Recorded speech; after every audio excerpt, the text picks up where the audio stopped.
जो हम कहते हैं धर्म का उत्थान हो और अधर्म का नाश हो, उसके बाद हम कहते हैं कि इस्लामिक धर्म है, तो सबसे बड़ा तो अपने दिमाग से ये पर्दा हटा दीजिए कि इस्लाम कोई धर्म है। ये बिल्कुल शुद्ध एक राजनैतिक आंदोलन है जो कि अरब से चला है और पूरे उसमें घूम रहा है। वो राजनीतिक सत्ता को प्राप्त करने के लिए कुछ भी कर सकते हैं। दूसरी बात मैं आपको ये कहना चाहती हूँ, देखिए हर मुसलमान जो है अपने आप को आदर्श मानता है कि मोहम्मद को, वो अपने आगे मोहम्मद लिखता भी है, तो वो मोहम्मद जैसा बनना चाहता है। मैं आपसे बस ये विनती करती हूँ कि आप एक बार मोहम्मद का चरित्र जरूर पढ़ें। जैसे हम रामायण को पढ़ाने के लिए कहते हैं ना, वैसे आप सबसे विनती है कुरान को पढ़िए और मोहम्मद के चरित्र को पढ़िए। ये पढ़ना बहुत जरूरी हो गया है। राम को पढ़िए और उसको पढ़िए। लोगों को प्रेरणा कीजिए कि कुरान जरूर पढ़ें। अपने बच्चों को अरबी सिखाइए। उनके लेटर, मैं नजीबाबाद से आ रही हूँ, लगातार अरबी में लिखा हुआ है, समझ ही नहीं आता क्या लिखा हुआ है, क्या इसमें पढ़ाया जा रहा है। जिस देश में 3 लाख से ज्यादा मदरसे चल रहे हो, जिस देश में 2 लाख से ज्यादा मस्जिदें विद्यमान हो, उनमें तैयारी क्या हो रही है। दिन रात बोल रहे ला इलाहा इल्लल्लाह, 5 बार बोलते हैं, 5 बार नमाज पढ़ी जाती है और शुरुआत इसी से करते हैं कि कोई नहीं है, ला माने नहीं है कोई भी अल्लाह के जैसा, और मोहम्मदुर रसूलुल्लाह अर्थात मोहम्मद ही उस अल्लाह का रसूल है। इन 2 के अलावा और किसी को हम पूजेंगे नहीं, मानेंगे नहीं। अब ये बता दो, जिस व्यक्ति को 5 बार लगातार यही बताया जा रहा हो, दिन में 5 बार जब बताया जाता हो, तो उसकी मेंटलिटी क्या बनेगी। वो सीधे आपके ऊपर तलवार लेकर के खड़ा होगा। और ये केवल, ये तो अजान है, नमाज अलग होती है, ये अजान है। आओ आओ, अपनी नींद को छोड़ करके आओ, बैठो यहाँ। उसके बाद एक मौलवी बोलता है, एक मौलवी के इशारे पर सब झुकते हैं, खड़े होते हैं। उसके बाद वो वहां पर आयतों का पाठ होता है, और आयतें हम क्या समझते हैं, जैसे हम मंदिर में घंटा बजाए आते हैं, वैसे उनकी नमाजें चल रही हैं। बिल्कुल गलत सोच है। वो नमाज इसीलिए पढ़ रहा है कि हमारा विनाश करना है। अगर हमारा विनाश करने के लिए कोई व्यक्ति दिन में 5 बार तैयारी करता हो और हर पड़ोसी तैयारी कर रहा हो 5 बार, और हमारी नींद ना खुले, तो याद रखो कि हमने अपना रिमोट कंट्रोल उनके हाथों में दे दिया है।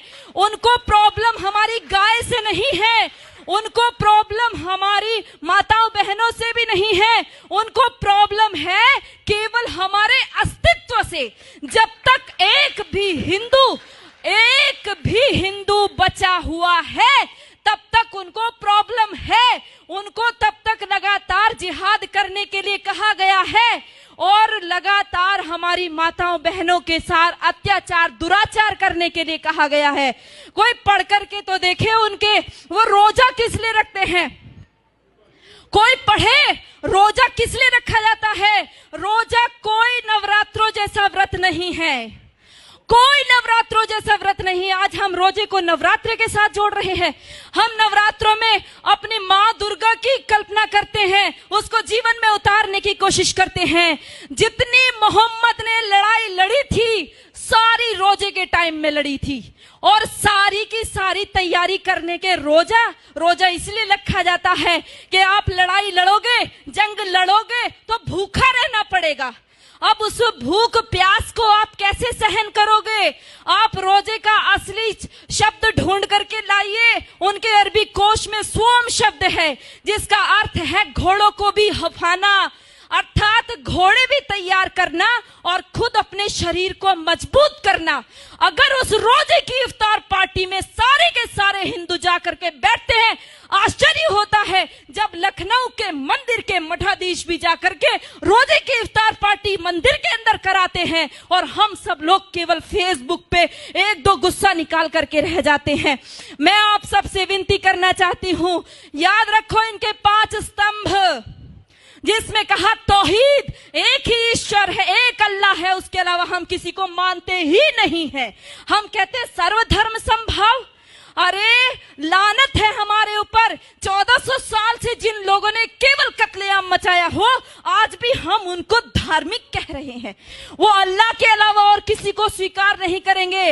वो हर स्तर पर करेंगे, वो दाढ़ी रख करके भी करेंगे, वो पैंट शर्ट पहन के करेंगे, वो अरबी बोल करके करेंगे, वो हिंदी बोलेंगे, वो इंग्लिश बोलेंगे। लक्ष्य केवल एक उनका स्पष्ट है, वो है जब तक एक भी काफिर जिंदा है अल्लाह का काम रुकेगा नहीं। और जो लोग कहते हैं, जिन्होंने बोला रघुपति राघव राजा राम पतित पावन सीताराम, और अगली पंक्ति जोड़ दी ईश्वर अल्लाह तेरो नाम, लानत है हमारे ऊपर। हमने कभी पढ़ करके नहीं देखा अल्लाह कहते किसको है। हमने ईश्वर के बराबर अल्लाह को रख दिया। अरे हमारा ईश्वर दयालु है, कृपा करता है, परंतु अल्लाह का आदेश है। कहां पढ़ोगे?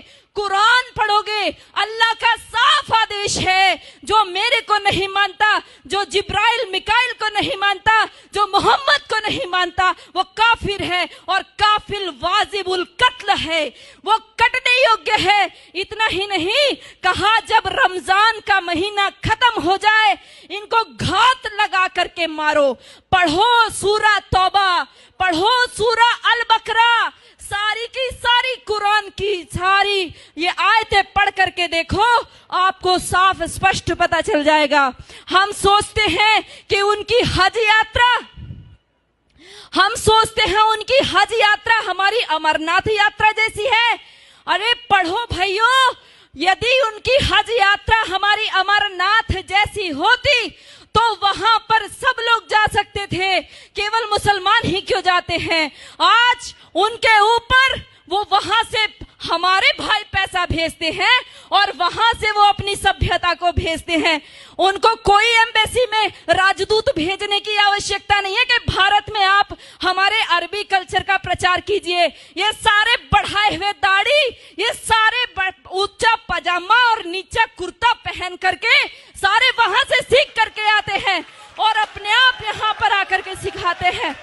याद रखो, मिटेगा ये धर्म और आबरू भी जाएगी, तुम्हारे नाम से दुनिया को शर्म आएगी। यदि आज नहीं जागे तो कोई हमारे बचाने वाला नहीं है। ये नमाज खिलाफत का मिनी ट्रायल है। ये नमाज इसलिए कहता है कि एक खलीफा बैठाएंगे और उसका राज चलेगा। ये पहले भी हमारा देश आजादी के लिए जूझ रहा था और सारा मुस्लिम जगत खलीफा के लिए जूझ रहा था।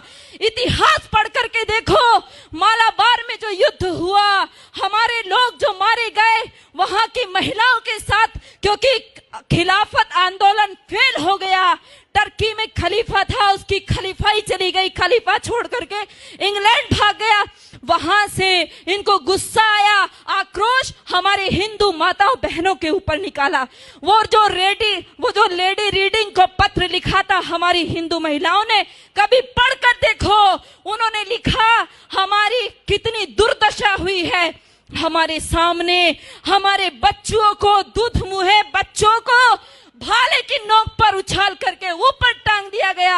हमारी बेटियों माताओं के साथ में बलात्कार हुए। एक एक माता का बलात्कार करने के लिए 10-10 जिहादी थे और वो 10-10 जिहादी के बीच में फंसी हुई महिला ये सोच रही थी किसके लिए दुख मनाऊं, अपने बेटे के लिए या मेरे शरीर के लिए, किसके लिए रोएंगे। दर्द को भी दर्द आएगा, वो ऐसी भयंकर स्थिति है। और ये केवल एक आकस्मिक घटनाएं नहीं है, ये सब ऊपर से सिखाया हुआ है। भाइयों, आप सब लोग जो फेसबुक पे इसको रिकॉर्ड कर रहे हैं या अपने मोबाइल में रिकॉर्ड कर रहे हैं, ये मोबाइल में रिकॉर्ड करने की चीज नहीं है, दिल में रिकॉर्ड कीजिए। इसको अपनी बहनों को, माताओं, बेटियों, बच्चों को बताइए। नीति कृष्ण कहता है, नीति का अवलंब ले पहचान शत्रु प्रहार को। कृष्ण का आदेश सुन गुंजा दे गांडीव की टंकार को। ऐ पार्थ चादर तान कर सोता रहेगा कब तलक, तू उठ जरा निज शौर्य का परिचय करा संसार को। तो उठ जरा निज शौर्य का परिचय करा। धन्यवाद।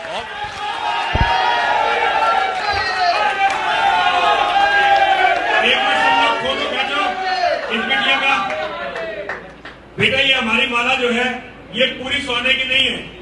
इसमें जितनी मिलावट हो सकती है उतनी मिलावट होती है। 1 तोले सोना इसमें होता है, बाकी मिलावट होती है। लेकिन हमें इसे बनवाने के लिए बड़ी मेहनत करनी पड़ती है।